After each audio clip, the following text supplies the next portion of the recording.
तो नमस्कार साथियों, आपका स्वागत हमारे यूट्यूब चैनल पे। तो साथियों, एक बार फिर से आपके लिए हिंदी का टेस्ट हम सेट कर दिए हैं। तो साथियों, रात के 8:30 बज चुके हैं। आपके लिए एक हिंदी का टेस्ट एक बार फिर से रोज की तरह एक बार ला दिए। तो साथियों, इस क्लास में आपका 2019 के यूपी पुलिस के लिए हिंदी का टेस्ट होने वाला है, जो कि आपके 20 नंबर होगा, 20 सवाल। तो आपको बताना है आपने 20 नंबर में से कितना गेन किया और आपका माइनस मार्किंग के साथ 20 में से कितना सही जवाब होगा। तो साथियों, इस क्लास का सारे सवाल आपके लिए हिंदी का टेस्ट होना है, जो कि यूपी पुलिस के लिए काफ़ी इंपॉर्टेंट होने वाला है। तो एक भी आपका इस क्लास में आप नहीं छोड़ेंगे। तो चलिए दोस्तों, आपका टेस्ट अभी शुरू होता है। देखिए, प्रश्न पहला दिया है, निम्नलिखित प्रश्न में 4 विकल्पों में से उस विकल्प का चयन करें जो सही संधि विच्छेद वाला विकल्प है। तो साथियों, अत्यधिक का संधि विच्छेद क्या होता है? तो आप बता सकते हैं अति प्लस अधिक होता है। ऑप्शन भी आपका बिल्कुल राइट ऑप्शन है।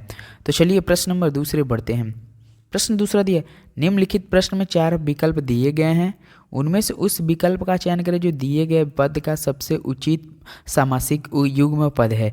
तो साथियों, आचार का युग्म पद क्या होता है? तो आप बता सकते हैं आचार का क्या होता है साथियों?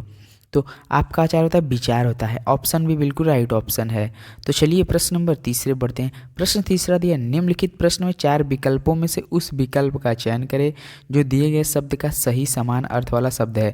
तो साथियों, दुविधा का सही समान अर्थ वाला शब्द कौन सा है? तो दुविधा का होता है धर्म संकट। ऑप्शन ए आपका बिल्कुल राइट ऑप्शन है। तो चलिए प्रश्न नंबर 4 देखते हैं। प्रश्न 4 दिया, निम्नलिखित प्रश्न में 4 विकल्पों में से उस विकल्प का चयन करें जो दिए गए शब्द का सही समान अर्थ वाला शब्द है। तो साथियों, इसमें भी आपको पत्थर का समान अर्थ वाला शब्द चूज करना है। तो कौन सही है साथियों? पाषाण होता है। क्या साथियों? पत्थर का पाषाण होता है। ऑप्शन ए बिल्कुल राइट ऑप्शन है। तो साथियों देखिए, आपको ये बताना है कि आपने 20 सवाल में से कितने का सही जवाब किया और माइनस मार्किंग के साथ आपका 20 नंबर में से कितना नंबर आ रहा है, वो हमें जरूर बताइए। इसका आपका लेवल पता चलेगा। आपका यूपी पुलिस हिंदी में जानते हो 37-38 सवाल आता है और प्लस जीके जीएस 38, यही काफ़ी मेन रोल अदा करेंगे। हिंदी तो आपको पढ़ना ही पड़ेगा साथियों, हिंदी का सवाल आप नहीं छोड़ेंगे। तो चलिए प्रश्न 5, आप हमको शाम को 8:30 बजे हमसे जुड़ जाइए। आपके लिए एक हिंदी का सेट तैयार कर दें, जो कि प्रीवियस ईयर में जो यूपी पुलिस परीक्षा में आया हो वही सवाल हम सेट करते हैं। देखिए प्रश्न 5 दिया, निम्नलिखित प्रश्न में 4 विकल्पों में से उस विकल्प का चयन करें जो रेखांकित शब्दों के सही अव्यय के भेद हैं। तो साथियों, सीता के आगे राम खड़ी है। तो साथियों, के आगे का आपको क्या बता जो सही अव्यय के भेद हो? कौन अव्यय के आगे का कौन सा अव्यय भेद सही है? तो साथियों, कौन सा है? संबंध बोधक अव्यय सही है। ऑप्शन बी बिल्कुल राइट ऑप्शन है। के आगे का क्या होता है? अव्यय भेद सही। अव्यय कौन सा सही है? संबंध बोधक अव्यय। ऑप्शन भी बिल्कुल राइट ऑप्शन है। तो प्रश्न नंबर 6 देखते हैं। प्रश्न 6 दिया, इनमें से कौन सा शब्द सही है? तो साथियों, इनमें से कौन सा शब्द सही है?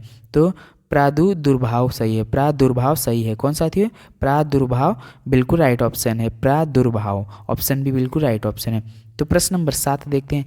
विलास में किस प्रत्यय का प्रयोग हुआ है? तो साथियों, विलास में किस प्रत्यय का प्रयोग हुआ है? तो किसका साथियों? आस का हुआ। किसका? आस का। ऑप्शन भी बिल्कुल राइट ऑप्शन है। तो चलिए प्रश्न नंबर 8 देखते हैं। प्रश्न 8 दिया, जो आकाश में विचरण करता हो के लिए एक शब्द क्या है? तो साथियों, आकाश में जो विचरण करता हो उसके लिए एक शब्द क्या होगा? तो खेचर होगा। क्या साथियों? खेचर होगा। ऑप्शन डी आपका बिल्कुल राइट ऑप्शन है। तो प्रश्न नंबर 9 देखते हैं। प्रश्न 9 दिया, गर्दन उठाना किस मुहावरे का अर्थ है? तो साथियों, गर्दन उठाना किस मुहावरे का अर्थ होता है? तो यह प्रतिवाद करना है। किसका साथियों? प्रतिवाद करना। ऑप्शन सी आपका बिल्कुल राइट ऑप्शन है। तो प्रश्न नंबर 10 देखते हैं। नीर उपसर्ग से बना शब्द है। तो साथियों, नीर उपसर्ग से बना शब्द है तो क्या होता है साथियों? निर्भय। क्या होता है? निर्भय। ऑप्शन ए बिल्कुल राइट ऑप्शन है। तो चलिए प्रश्न नंबर 11 देखते हैं। प्रश्न 11 दिया, उदक किस शब्द का पर्यायवाची है? तो दोस्तों, उदक किस शब्द का पर्यायवाची है होता है? तो जल का होता है। किसका साथियों? जल का। ऑप्शन ए आपका बिल्कुल राइट ऑप्शन है। तो प्रश्न नंबर 12 देखते हैं। प्रश्न 12 दिया, निम्नलिखित प्रश्न में किस शब्द में दीर्घ संधि नहीं है? तो साथियों, निम्नलिखित शब्द में कौन सा इसमें से दीर्घ संधि नहीं है? तो आप बताइए, अपना दिमाग पे जोड़ डालिए। आपको बताना है साथी, आपके लिए टेस्ट हो रहा है। देखिए, इत्यादि है। कौन सा साथियों? इत्यादि। ऑप्शन डी बिल्कुल राइट ऑप्शन है। तो प्रश्न नंबर 13 देखते हैं। प्रश्न 13 दे, संज्ञा अथवा विशेषण से बनने वाली क्रिया कहलाती है? तो दोस्तों, संज्ञा अथवा विशेषण से बनने वाली क्रिया कहलाती है तो कौन सा क्रिया होगा साथियों? आप बताइए। टेस्ट है साथियों, 20 नंबर का पूरा टेस्ट है। आपको बताना है, ये आपको ही बताना। हमें तो हम बता दे रहे हैं, आपको ज़रूर कमेंट कीजिएगा आपने 20 नंबर में से कितना सही किया, आपको कितना नंबर आ रहा है साथियों। तो कौन सा क्रिया होगा? नाम धातु क्रिया होगा साथियों। ऑप्शन भी आपका बिल्कुल राइट ऑप्शन है। तो चलिए प्रश्न नंबर 14 देखते हैं। प्रश्न 14, यह मीठा आम है, यह आम मीठा है, इस वाक्य में मीठा कौन सा विशेषण है? तो साथियों यह आम मीठा है, इस वाक्य में मीठा कौन सा विशेषण है? तो साथियों मीठा कौन सा विशेषण होता है आप बताइए। तो विधेय विशेषण होगा। क्या साथियों? विधेय विशेषण। ऑप्शन से आपका बिल्कुल राइट ऑप्शन है। तो प्रश्न नंबर 15 देखते हैं।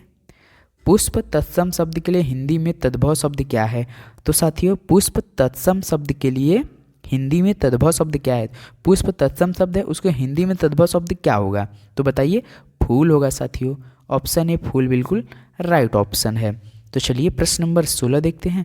प्रश्न 16, ये तलवे चाटना इस मुहावरे का प्रयोग तब होता है जब कोई, तलवे चाटना मुहावरे का प्रयोग कब होता है साथियों? जब कोई तलवे में छाले हो जाते हैं तब। कब साथियों? जब तलवों में छाले हो जाते हैं तब। ऑप्शन डी आपका बिल्कुल राइट ऑप्शन है साथियों। तो चलिए प्रश्न नंबर 17 देखते हैं। प्रश्न 17 दिया, वह हमेशा अपने भाई के गीत गाता कहता है। तो साथियों वाक्य में अव्यय पद हैं। तो साथियों वह हमेशा अपने भाई के गीत गाता रहता है, तो वाक्य में अव्यय पद क्या हो जाएगा? तो आपका हमेशा हो जाएगा। ऑप्शन बी बिल्कुल राइट ऑप्शन है। तो प्रश्न नंबर 18 देखते हैं। प्रश्न 18, सम उपसर्ग का म किस शब्द में सुनाई पड़ता है? तो साथियों ऑप्शन में से इस शब्द को आपको चूज करना है, चुनना है। सम उपसर्ग का म किस शब्द में सुनाई पड़ता है? तो साथियों ऑप्शन देखिए, किस में सुनाई पड़ेगा? संयम में या संवाद में या संभावना में या संख्या में? तो साथियों किस में सुनाई पड़ेगा बताइए? संवाद में। ऑप्शन बी संवाद बिल्कुल राइट ऑप्शन है। तो प्रश्न नंबर 19 देखते हैं। दुबई कितना सुंदर देश है, रेखांकित पद हैं। तो साथियों दुबई कितना सुंदर देश है, रेखांकित पद हैं। कौन सा हो जाएगा सर? विधेय विशेषण है। कौन सा साथियों? विधेय विशेषण। ऑप्शन डी आपका बिल्कुल राइट ऑप्शन है। तो प्रश्न नंबर 20 देखते हैं। उत्तर प्रदेश में राजकीय कार्यों में किस भाषा का प्रयोग होता है? तो साथियों उत्तर प्रदेश में राजकीय कार्यों में किस भाषा का प्रयोग होता है? तो आपका हम नहीं बताएंगे, ये हम आपके लिए होमवर्क देते हैं। इस सवाल का जवाब आप हमें कमेंट करेंगे। एक सवाल आपके लिए तो टेस्ट में जरूर कमेंट करवाएंगे साथियों। इस सवाल का जरूर बताइए। तो साथियों इस आज का टेस्ट आपके लिए यहीं पर समाप्त करते। आप बताइए आपने 20 में से कितना नंबर प्राप्त किए और इस सवाल का जवाब आपको कैसा लगा? तो चलिए मिलते हैं अगले वीडियो में। तब तक तो जय हिंद जय भारत।